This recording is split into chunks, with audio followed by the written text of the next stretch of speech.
welcome to Non-Lacking Creative Design Studio. Today, it's my honor to interview another fellow creative, Nigel from Pink Creative. Hello, Nigel. Hey Monia, how are you doing? Nice to see you. I love your Yes, background, very bright and colourful. yes, Um, thanks. It's is it just is a it real? backdrop, yeah. Oh, it's just a backdrop. Oh, okay. This is real. This is a real backdrop. These Yeah, are I these are know. Yeah, very these things impressive. are Yeah, actually in my room. Uh, anyway, yeah, it's lovely to see you as well. How are things? yeah, cool. Good. Yeah. So today we are going to talk about the common misconceptions in branding and design. So first question, could you give us a quick introduction on your journey? How did you Sure. step into the creative industry and Yeah. Well, what Pink Creative does? Yeah, carry on. yeah, I think I've probably been in the creative industry since I was 5 or 6 or something, really. But yeah, Wow. so typical journey, getting into art and design at school, uh, getting involved in designing posters for plays and gigs and music Yeah, and stuff. And that led me to go to university, study what was then called a BA in Honours Graphic Design. I yeah, enjoyed that, got a placement in a leading London design agency. This was the early 90s, and just sort of worked through different businesses. Eventually, I ended up one of the leading design companies in London called the Partners at the time, and had 3 years there where I did some really big global projects like rebranding Ford Motor Company, and eventually decided to set up my own business. This was in early 2000. Had 3 other business partners. We did that for about 10 years and sort of created, I guess, branding for technology and arts and different types of organizations. And mhm, my journey became a little bit more strategic. I was the managing director and I was having to deal with all the day-to-day stuff as well as kind yeah, of leading strategy on projects. And then about 10 years ago, so early 2010, I set up my own agency, Pin Creative, which is just sort of me doing my thing really by myself, but with clients. So I don't have any of the hassle of working with big teams of people and all that sort of side of things, and just sort of very much an independent brand consultant now, working directly with still kind of either global clients or national clients and kind of local business owners. yeah. Cool. Thanks. So, and I'm going to ask you another question. Yeah, because nowadays with Okay. the modern technology, a lot of business owners, they can just grab their own mobile phone, take photos or videos, then use some online platforms, for instance, Canva, to edit their own branding or marketing materials. So a lot of creatives or designers, they feel that they are struggling to get clients or they get less clients because people can Yeah. do their own design. So what do you think about these modern technologies?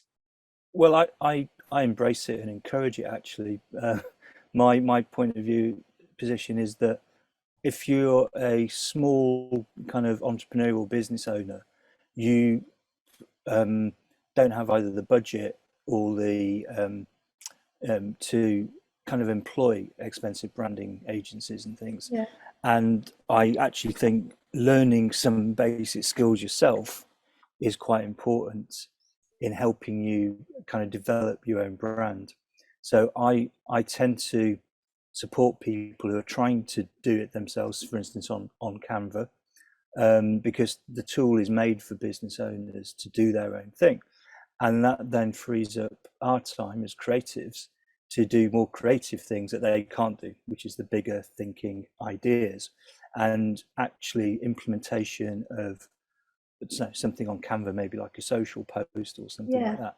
It should be something that I think a client can do themselves, or with a very kind of someone who hasn't been through years of training doesn't need to get involved in that side of things.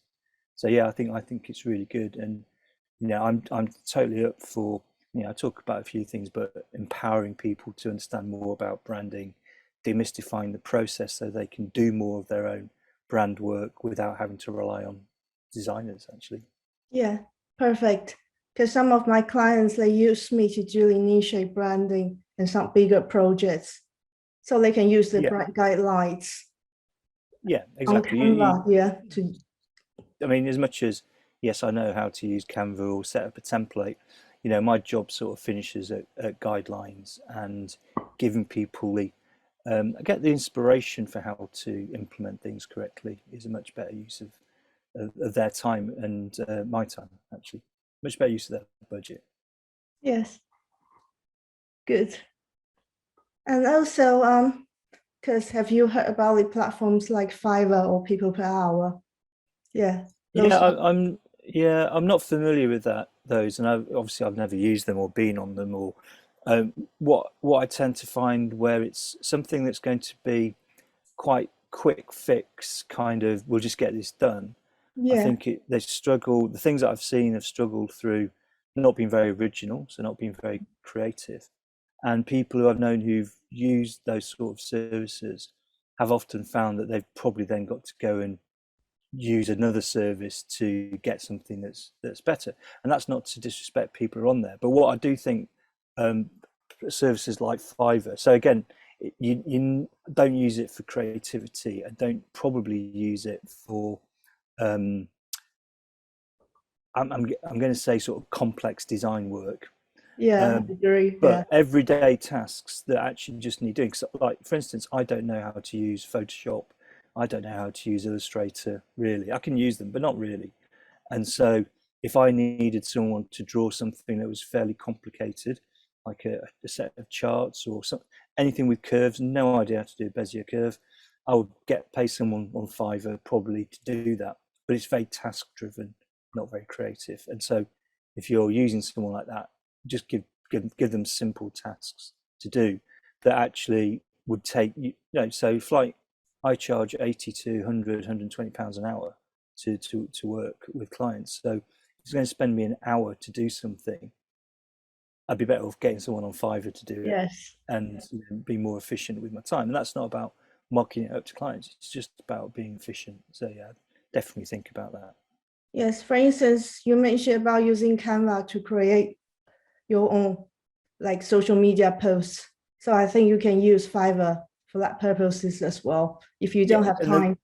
Yeah, there's many others, and I've seen things where, and I think it's fine. I think it's those sort of services are needed. So I don't know. Someone else told me about a platform where, let's say, $200 a month, have as many socials created, yeah, as limited changes, mhm, and that's fine because as designers and creatives, that's not the business that I particularly didn't get into business to do that no, sort of stuff.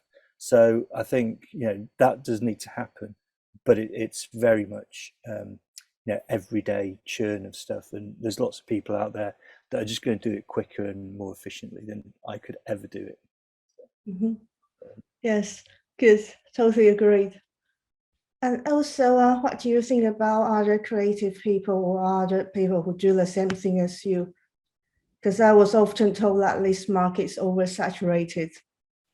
Yeah, it's interesting. I guess back to what I said about college and stuff. So when I in late 80s, early 90s, when I was at college, it was still quite an unknown industry, and I trained as a graphic designer.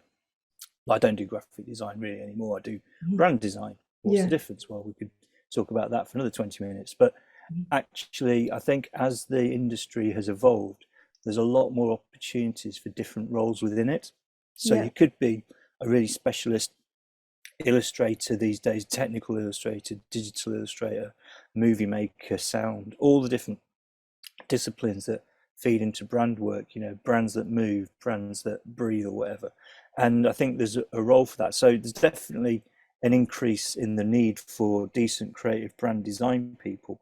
Whether we need lots and lots of people who are designing Canva pages and that sort of stuff, probably less so. I think I'm a member of a thing called the Design Business Association, Yeah. and you know, basically, you know, I don't know what the statistics are, but it's the usual thing. But the top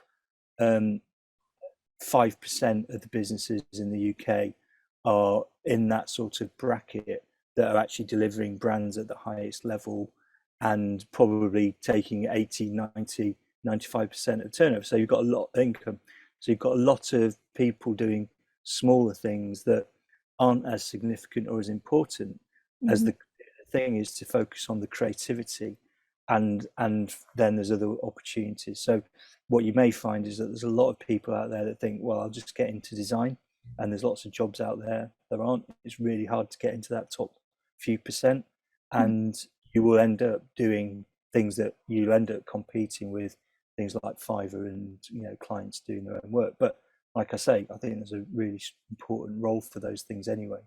But Yeah. don't guess what I would say, and I do mentoring to any young designer entering into it. Be really clear of your ladder to get beyond the everyday stuff, Yeah, because sure. that won't sustain you at all. It won't pay you, and there'll be too much competition. Yeah, so it's very important to find out what you actually want to do, your value proposition. Absolutely, and all these things, like we talk about branding. It's like finding your unique proposition that sets you aside from everyone else. So I'm always talking about trying to make strategy more inspiring, making it more creative. So trying to take people on that journey through what their business is trying to achieve, but express it through creative communication and ideas. And it's less about design. By the time you get Yes. there, it's less about design. Yeah, because I think personal journey can be very important as well. Sure. Yeah, Yeah. absolutely.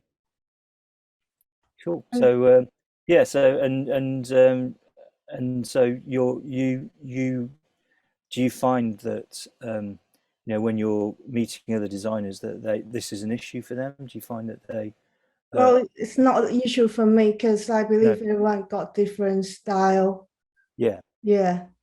But And yeah. So personality. Yeah. yeah, I would sort of say, if your question about the misconception of the design industry, it's Yeah. probably and it does take time to explain to people what it is that we actually do or don't do. And I'm a big believer in. I mean, I'm doing things at the moment like you've been to my brand lab, which I do Yeah. once a month. Well, I'm just going to share and teach and coach and let people know more about branding. And I think the Yeah, more that we sure. can teach our clients and our customers what brands are all about, how you can be effective with brands, the better results that they're going to get for Yeah. their brand. And they know the stuff because it's their business. And yeah, that's why I do things like that. Yeah, sure. So the brand lab runs once a month, right? Every Yes, so it's yeah. the last Tuesday of the month. Yeah. So it's next Tuesday. Hopefully you'll Yeah. come along.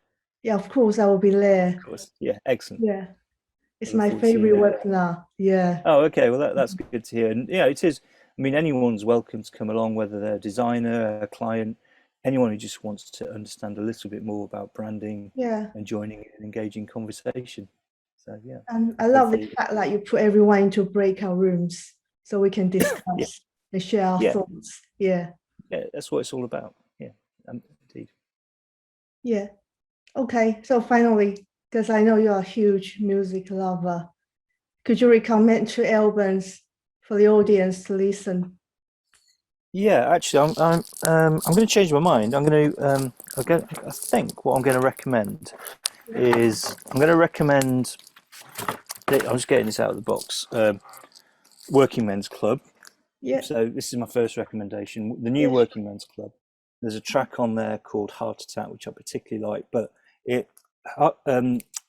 Working Men Club are a little bit like they're electronic sort of young guys Yeah. that do everything on laptops and keyboards, and I really enjoy that. And I think I might pair that with my all-time favorite album because they're heavily influenced, which is New Order Technique, which came out in 1989. 44 minutes of absolute pleasure. So I'll recommend those two. Yeah. But you Wow. can sort of listen to them not Mhm. at the same time, but in a similar Yeah, in sure. the same afternoon. You'll enjoy those. Yeah, I So love the design as well. well, this is obviously classic. Peter Saville, who's Yeah. the designer that did all of Mhm. New Order's album covers, and he worked with, I can't remember the name of the photographer. It might be on the Oh, back. The photographer, someone else will probably know it, who's much more knowledgeable about yeah, record sure. designs than I am. Excellent. All right. Well, been great to chat with you. Yeah, Thank you for inviting me. my And if pleasure. anyone's got any questions, just yeah, throw them my way. Okay, so see you at the brand lab very soon. I'll see you in the brand lab next week. Okay, see you. Thanks. Thanks then. Okay, bye.